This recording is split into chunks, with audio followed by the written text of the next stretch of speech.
ፍቃድ ደቂቃን አልፎ ሰከንድን አልፎ ደቂቃ ላይ ደቂቃን አልፎ ሰዓት ላይ ወርን አልፎ ዓመታት ላይ ሊደረስ በፍጹም አይቻልም።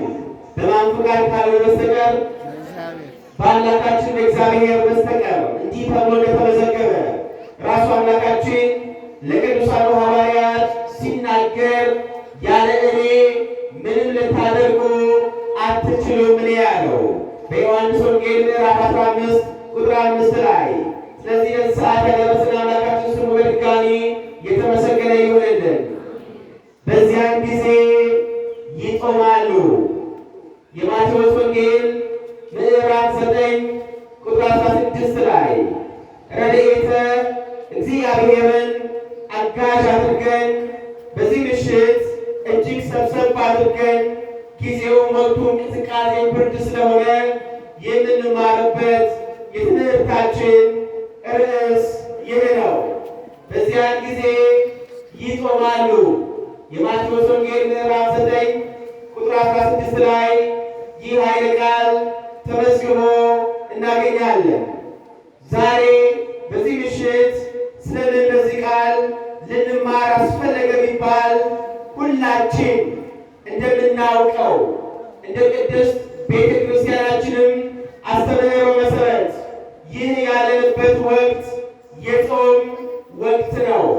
ቅዱሳኑ ሐዋርያት ከአምላካቸው ከኢየሱስ ክርስቶስ ተምረው የጾሙት ጾም ስለሆነ ታዲያ ቅድስት ኦርቶዶክሳዊ ተዋሕዶ ቤተ ክርስቲያናችንም ይህንን መሰረት አድርጋ በፍትሐ ነገሥቷ ላይ መዝግባ ከሰባቱ አጽዋማት መካከል የአዋጅ ጾም ነው ብላ እኛ ልጆቿን እንድንጾም ታደርገናለች። የመጀመሪያው የትምህርታችን ምክንያት ይህ ነው።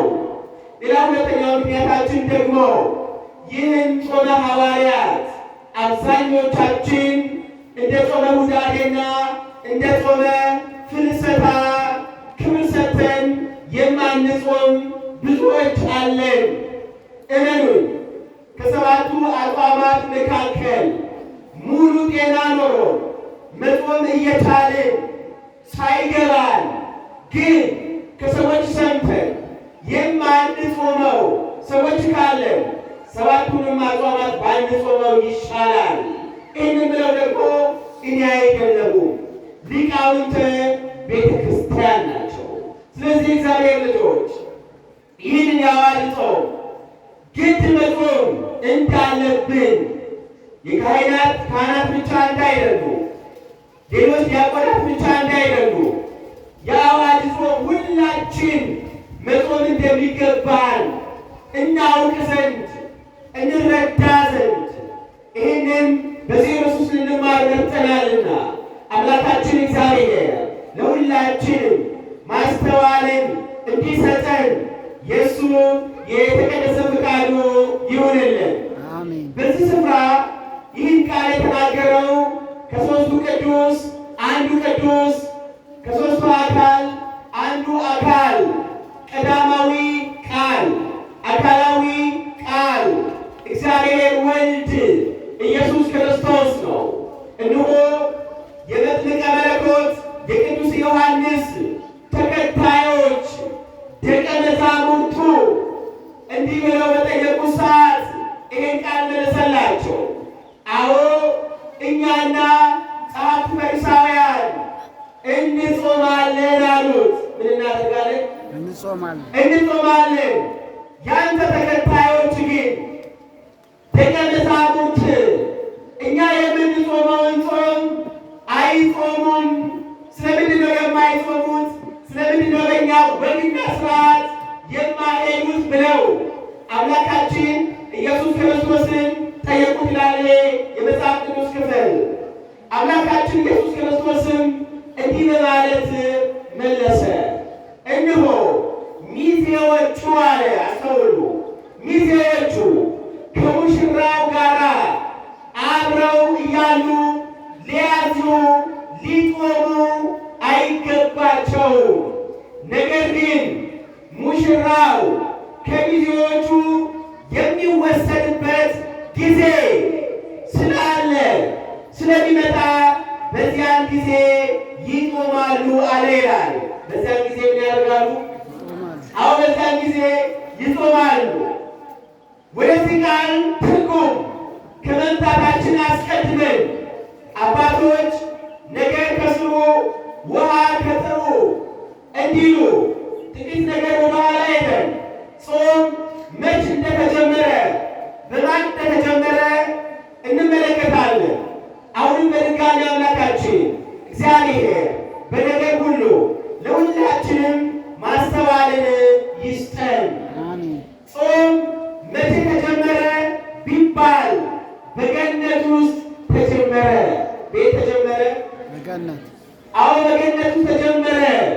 ጾም ማለት መከልከል፣ ጾም ማለት እግዚአብሔር ያልፈቀደውን ነገር አለማድረግ ነው፣ አለመዳሰስ ነው። እነሆ እንዲህ ነው እግዚአብሔር አምላካችን ኤልዳ ከምትባል ስፍራ አባታችን አዳምን ከአራቱ ባህርያተ ሥጋና ከሦስቱ ባህርያተ ነፍስ በጥበቡ ከፈጠረው በኋላ 40 ቀንም በዚያው ኤልዳ ካቆየ በኋላ እነሆ በቅዱሳኑ መላእክት አጅቦ በዝማሬ ወደ ገነት አስገባው። ወዴት አስገባው? ወደ ገነት አስገባው። ወደ ገነት ከማስገባቱ አስቀድሞ ላይኑ ሲመለከት እንዲያምረው ደስም እንዲሰኝ እንዲመገብም ተመግቦ አምላኩ እግዚአብሔርን ያመሰግን ዘንድ አዘጋጅቶለታል። እባካችሁ አስተውሉ። ለእኛ ለሰው ልጆች እግዚአብሔር ያደረገው ነገር ልዩ ነው፣ የተመረጠ ነው። በጎ ነገር ያደረገው አዳም ወደ ገነት ከመግባቱ አስቀድሞ ሔዋኒቱ ገነት ከመግባቱ አስቀድሞ የሚበሉት የሚጠጡት በዚህ አዘጋጅቶላቸዋል። መጽሐፍ ሁሉን ግን ያዘጋጀ ማን ይላል? እግዚአብሔር ነው። ዕብራውያን ምዕራፍ 3 ቁጥር 4 ላይ የተመዘገበ እግዚአብሔር ቃል ነው። ሁሉን አዘጋጅቶ ወደ ገነት አስገባ። በተለይም 3 እጽዋትን በገነት አበቀለ ይላል። ስንት እጽዋት? 3 እጽዋት። የመጀመሪያው ዕፀ ነብል ነው። ዕለት ዕለት ምግብ የሆነው ዘንድ እየተመገበም እግዚአብሔርን ያመሰግነው ዘንድ ዕፀ ነብልን በገነት አበቀለ፣ ተከለ ይላል። ከዚያም ደግሞ ሁለተኛው ዕፀ ሕይወት ነው። ዕፀ ምንድን ነው? ዕፀ ሕይወት። አዳም ከተፈጠረ አስተውሉ 1000 ዓመት ከሞላ በኋላ ዳግም ከዚህ ከዕፀ ሕይወት በልቶ ይታደስ ዘንድ ዕፀ ሕይወትን በገነት አበቀለለት አምላካችን። ሦስተኛው ደግሞ በእግዚአብሔርና በአዳም በፈጣሪና በፍጡር መካከል በገዢና በተገዢ መካከል ሕግ ትሆን ዘንድ ዕፀ በለስን አበቀለ። ምን አበቀለ? ዕፀ በለስን ተከለ። አዎ ዕፀ በለስን ሲመለከት አዳም እግዚአብሔርን እንዲፈራ ለእግዚአብሔር ይገዛ ይመለከት ዘንድ እግዚአብሔር እናደረገ። እግዚአብሔርም አዳምን እንደዚያ ያለው ሁላችን እናውቃለን። አዳም ሆይ በገነት ካሉት ፍሬዎች መካከል ሁሉን ትመገባለህ፣ ሁሉን ትጎበኛለህ። ነገር ግን በእኔና በአንተ መካከል ያለችውን ዕፀ በለስን አትብላ ብሎ ከለከለው ይላል። አትብላ ብሎ ያደረገው ከለከለው። ጾም በዚህ ጊዜ ተጀመረ።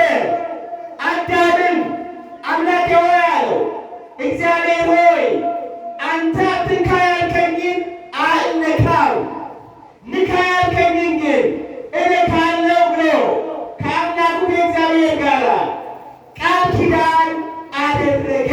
ነገር ግን ይህ ቃል ኪዳን ለ7 ዓመት ከ2 ወር ከ17 ቀን ብቻ ነው ጠብቆ የቆየው። አስተውሉ የእግዚአብሔር ልጆች፣ እኛ የእግዚአብሔርን ሕግ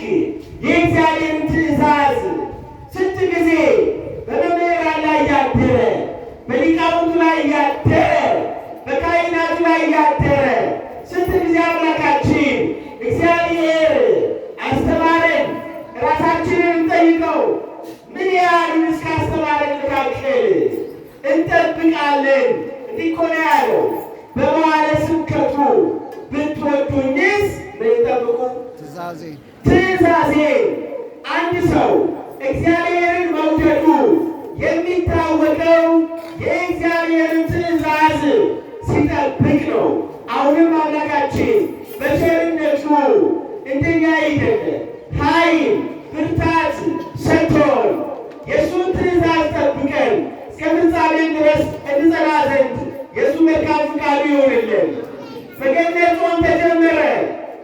በገነት የተጀመረው ጾም ወደ ነቢያቱም ወረደ። ስለ ጾምም ምስጢር እግዚአብሔር አምላክ ለቅዱሳኑ ነቢያት ተናገረ፣ አስተማረ። እንዲህ ተብሎ እንደተመዘገበ ማለት እኮ ነው።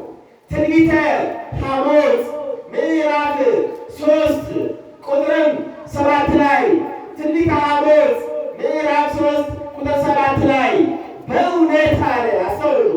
በእውነት እግዚአብሔር አምላክ ምስጢሩን ለነቢያት ካልተናገረ በቀር ምንም ያደርግ ዘንድ አይችልም ያለ ምስጢሩን ለነቢያት ለቅዱሳኑ ካልተናገረ በቀር ምንም ያደርግ ዘንድ አይችልም። የእግዚአብሔር ምስጢር ብዙ ነው።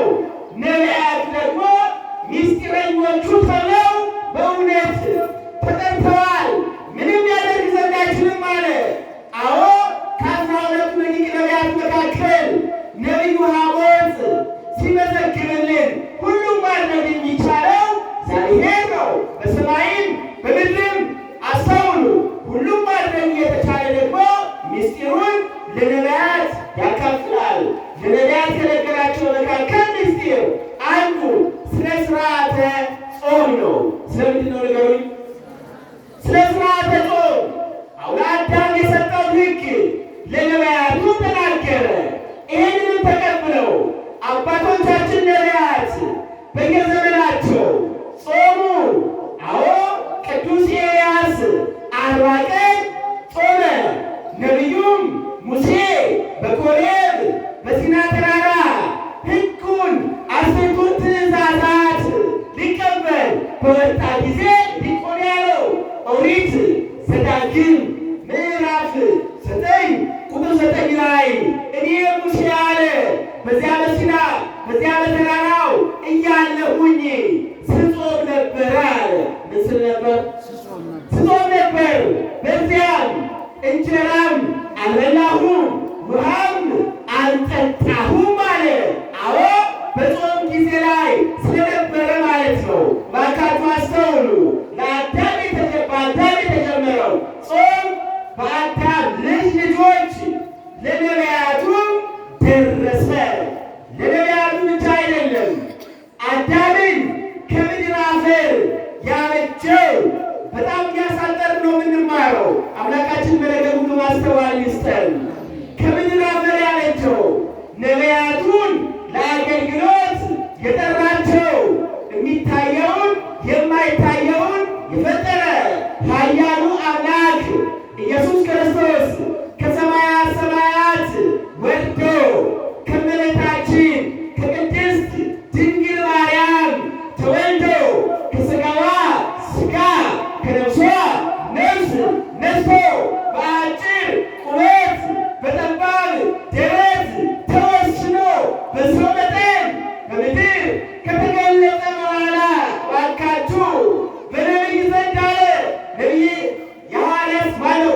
የቅዱስ ማቴዎስ ወንጌል ነቢይ ሐዋርያው ማቴዎስ ሲመዘግብልን ከነቢይ ዘንድ ናዝራዊ ተብሎ ይጠራል እንዳለ 30 ዓመት እስከሚሞላው ድረስ በናዝሬት በገሊላ ለእናቱ ለቅድስተ ቅዱሳን ድንግል ማርያም እየታዘዘና ለጻድቁ አዎ ለአባቱ ለቅዱስ ዮሴፍ እየታዘዘ በዚያ አደገ። ቅጥና አድርጋ ቅዱስ ዮሴፍ የኢየሱስ ክርስቶስ አባት ተብሎ ሲጠራ ስላሳደገው ነው። ምን ስላደረገው ነው? ስላሳደገው ነው። በምድር ላይ ኢየሱስ ክርስቶስ አባት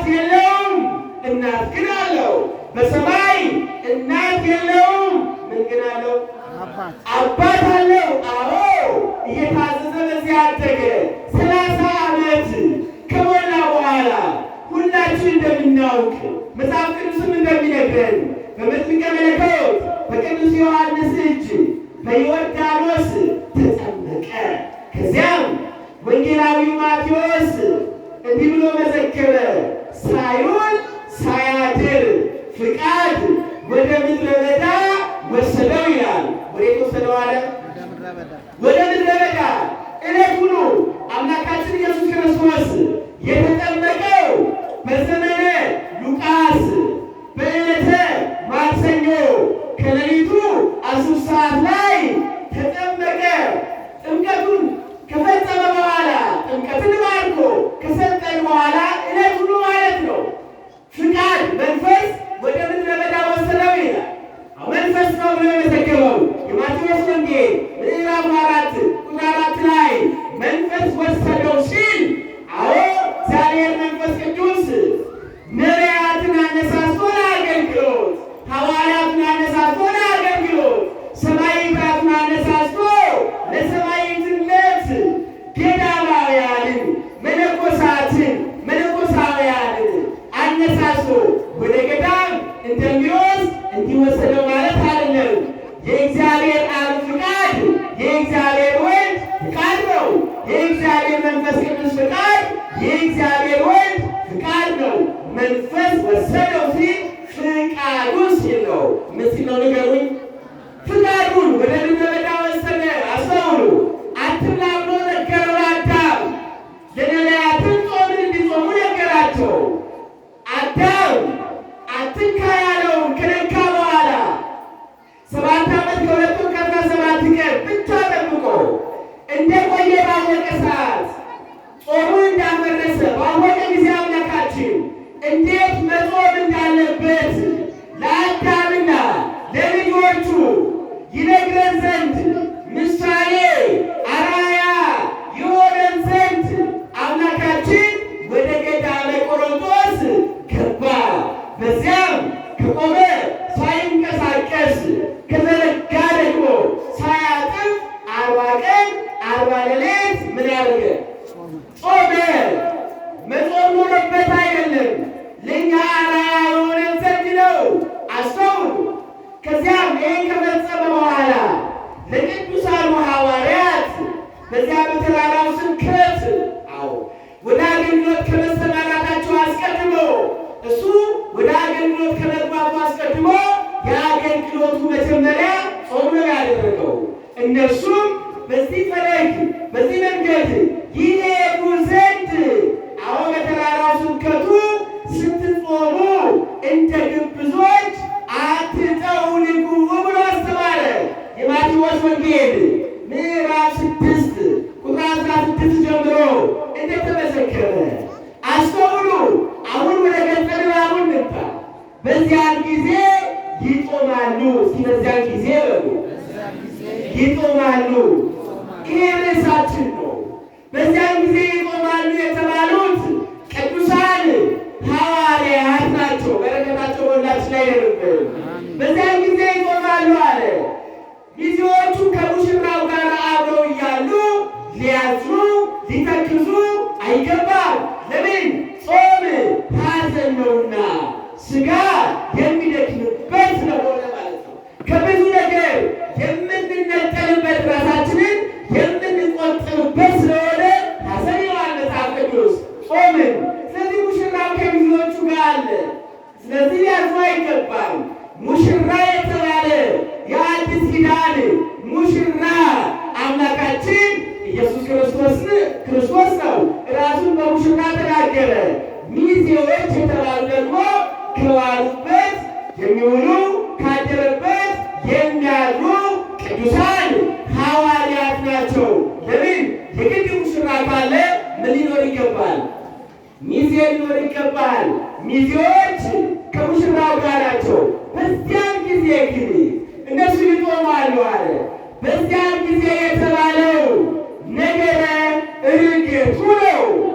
ነገረ ዕርገቱ ነው። ከሚዜዎቹ ሙሽራው በተለየ ጊዜ የዚያን ጊዜ ይጾማሉ አለ። አሁን ግን ጾምን ቢጾሙ አይችሉም። ገና ሥጋውያን ናቸው። ገና አልበረቱም።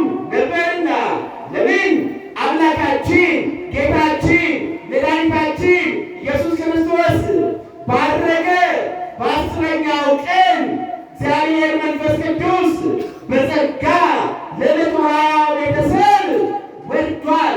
በጸራያ ጽዮን ማለት ነው። በወረደ ጊዜ አስተውሉ፣ ቅዱሳን ሐዋርያት ደካሞች የነበሩት በረቱ፣ ለአገልግሎት ለወንጌል ተዘጋጁ። ጾም እንዴት መጾም ያልቻሉ ቅዱሳን ሐዋርያት እግዚአብሔር መንፈስ ቅዱስ ከተቀበሉ በኋላ በጸጋ ከወረደላቸው በኋላ ልክ እንደ አምላካቸው እንደ ኢየሱስ ክርስቶስ ይህንን ጾም ጾሙት። ባካችሁ አስተውሉ። ቅድስት ቤተ ክርስቲያናችን የተመሰረተችው በክርስቶስ ነው። አስተምህሮቷም የእሱን ቃል ነው። ኦርቶዶክስ ማለት እኮ ቀጥ ያለ መንገድ ማለት ነው። ምን ማለት ነው? ነገሩ ቀጥ ያለ መንገድ።